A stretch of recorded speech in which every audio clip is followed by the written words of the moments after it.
welcome to part 2 of my Ducati day. So I figured I should probably film an introduction away from the wind. So we are having a little lunch break, and then I am going out on my second bike for the day, which is the V4S, which I have never ridden before. So we've kind of got like an hour to do all our filming things. Everyone's looking very professional. What is the state of that camera? Look at it.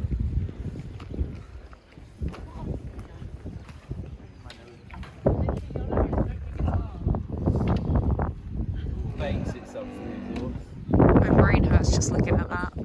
So there's animals. Oh my goodness. Look at you! Hello! Oh my god. Oh my god. Oh my god. I've never been this happy before in my life.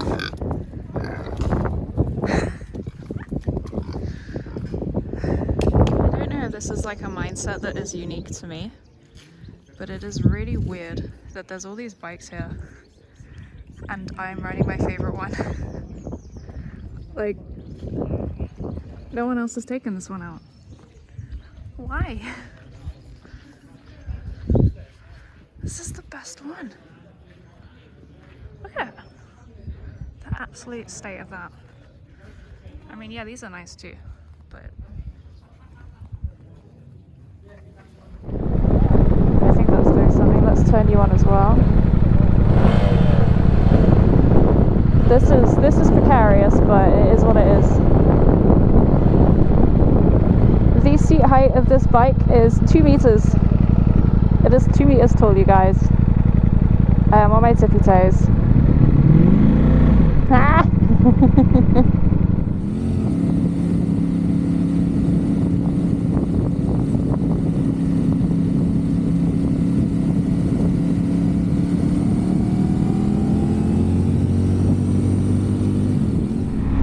If this bike was a food, it would be full fat butter. Yeah, I'm gonna go and turn around on the hilly bit because I have to. I can't reach the floor on this. Mate, you know when you look in your reflection because you know you look like hot shit? I look like hot shit on this bike. This bike is visually flawless. It doesn't matter that I need a hill to turn around. No one needs to know about this. So I'm giving it a lot of throttle because the first time I tried to pull away I almost stalled. And I don't want to do that again.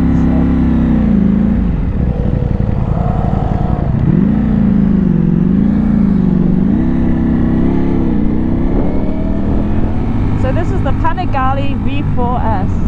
Second Ducati of the day, so if you have just tuned in, you need to watch the first Ducati video, which I will have uploaded already. Or you can just watch this one, that's fine, but I might make some remarks that don't make sense until you've watched the first video. But in short, I've been invited to ride some Ducatis today as part of a media day. I think the main purpose is to get photographs, but we're also doing like a little bit of a ride as well. And the second bike that I'm riding is the V4S. I already rode the V2. It's my first time riding any Ducatis apart from like a scrambler once. I need to be a little bit careful here because I'm on fresh supercourses and it's wet.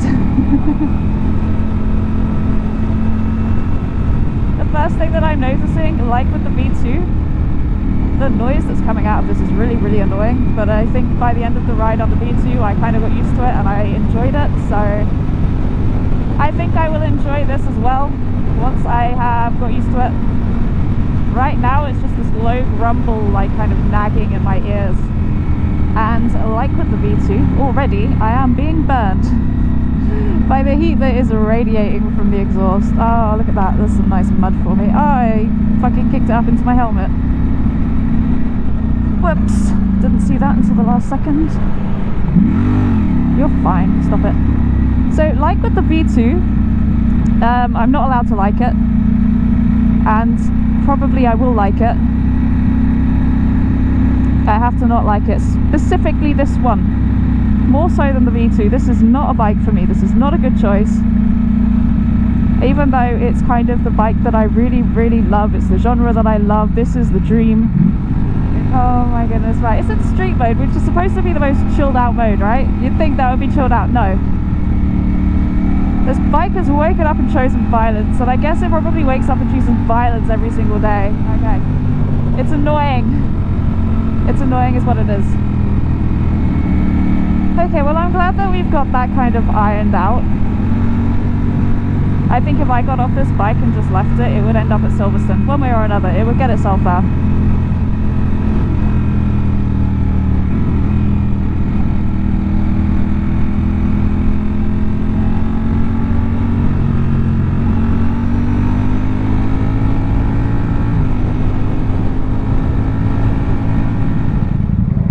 Oh, I was going to have a chat to that dude. Ah! Shut up! I tell you what, I would not want to make a mistake on this. This does not feel like a forgiving bike. And I know that's a really stupid phrase, but this actually applies. This bike would bite you in the ass hard if you screwed something up. It is angry. And I totally understand. My legs are cooking like sausages at the moment, and I wonder if people who have this bike as their regular rides, who own one and ride it on the roads, is that something that you notice? Is that annoying to you, or is it just happening at the moment to me? Right, so we're back at the location where we have to go up and down this hill to get some cute photos.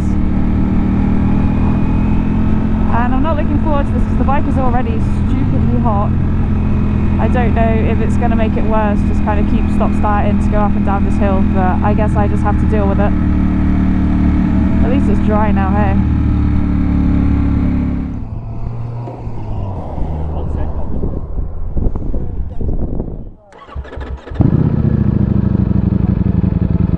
Give me a clunk. Thank you.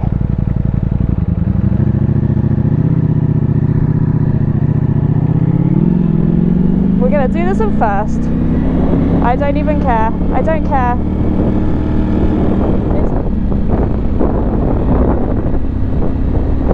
I kind of want to give them a thumbs up when I go past, but I don't think that's the vibe that they're going for.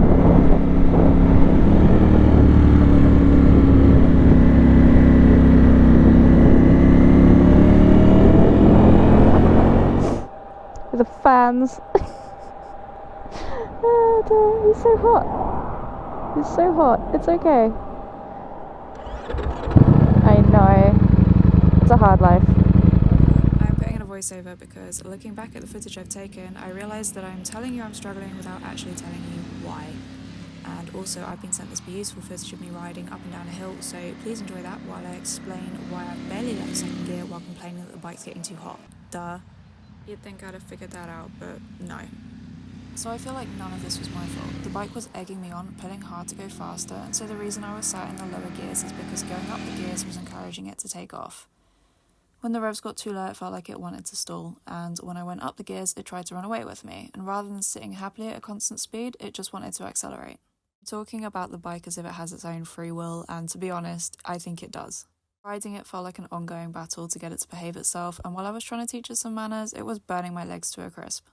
And despite having incredible brakes, it felt like slowing down was a mammoth operation, as if I was having an argument that I wouldn't win, and so I was using a ton of my concentration power to keep on top of when and where I'd need to use the brakes, and what gear I should be in to avoid conflict. Although these personality traits were kind of a pain in the ass to deal with, it did make the bike fun to ride, but on the road with endless obstacles and hazards, it was a huge and energy-consuming challenge. I started to relax a bit. I could tell the bike would be an absolute dream to ride fast, on track, or on fast twisty roads in optimum riding conditions. Looking back at my riding from the day, I'm pretty disappointed in myself because I can see that I wasn't doing a good job. The bike took me back to feeling like a complete novice, which I was expecting to a certain degree, but not quite so much. And now I'm looking back at my footage thinking, what on earth was I doing? But at the time, I felt like I was doing my best. I'm keen to have another go on one in a different environment so I can enjoy its energy and learn how to cope with it, but this experience was enough to learn that it would not be a good bike for me.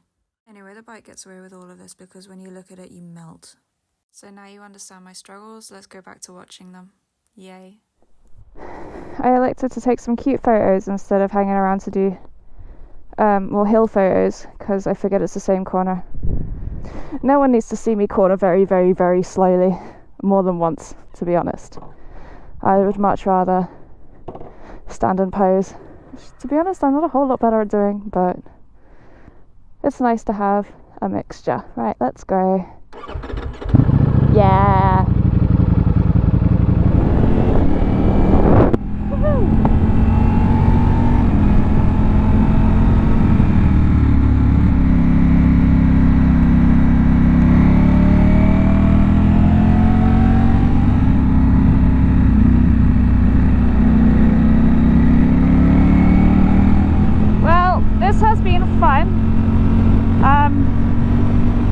I'm a little bit lost for words on this one, because I feel like if I wasn't so intimidated by the bike, I would be having a much more fun time.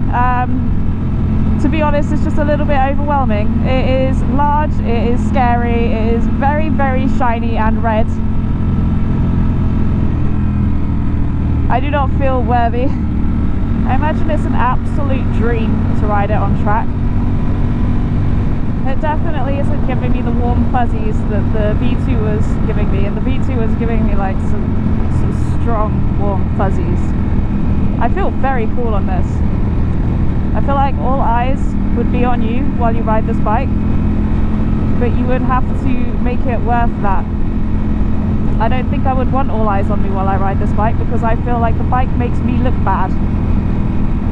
To be fair to it, like with all bikes that I've struggled with in the past, the more time I spend on it, the easier it is getting, the more comfortable it is getting. I'm kind of working out its weird little personality.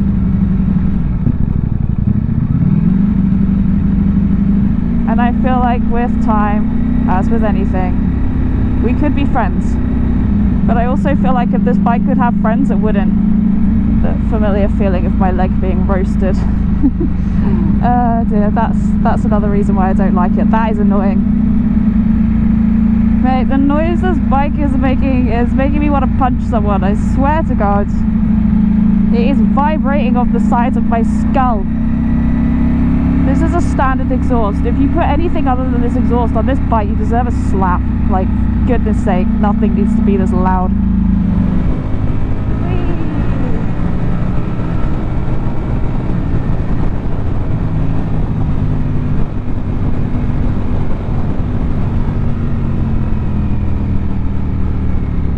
Fucking hell. Jesus Christ.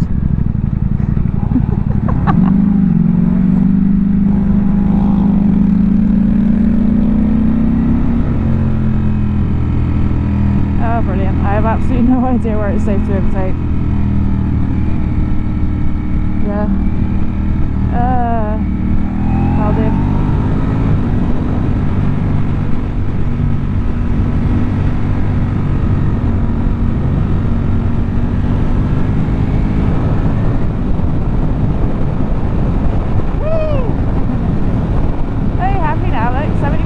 You go, girl. Yes.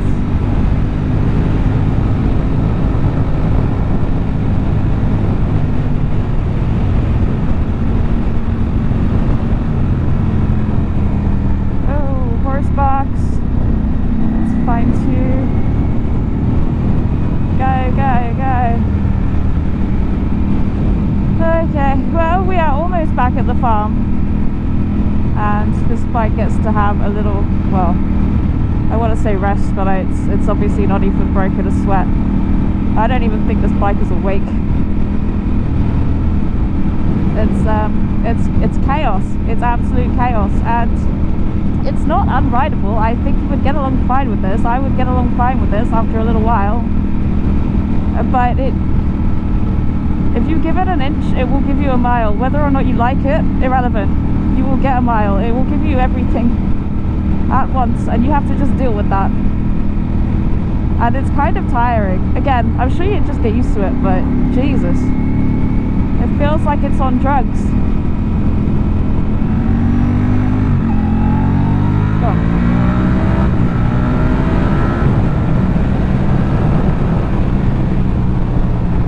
That was good. That was nice. That was smooth. Like butter. Now I want you to give me the slow, you know. And we are home. Look, you're going to go in your nice Ducati lorry. and then someone's going to take you around track day, okay? You're going to have a great time. You're going to love it very much. And you and I will never think about each other again. Done. Alright, we made it back in one piece, which is impressive, all things considered. That was fun. I definitely don't think that I am the right person to be demoing or saying anything about this bike, because it is way out of my league. This bike wants to be going fast on track. It does not want me bouncing around on wet country roads with it. But obviously, if I were to have a bike, that is what its life would be. So I can confidently say that this is not the bike for me, which is a shame, because look at it, this bike is like a dream come true, to be honest.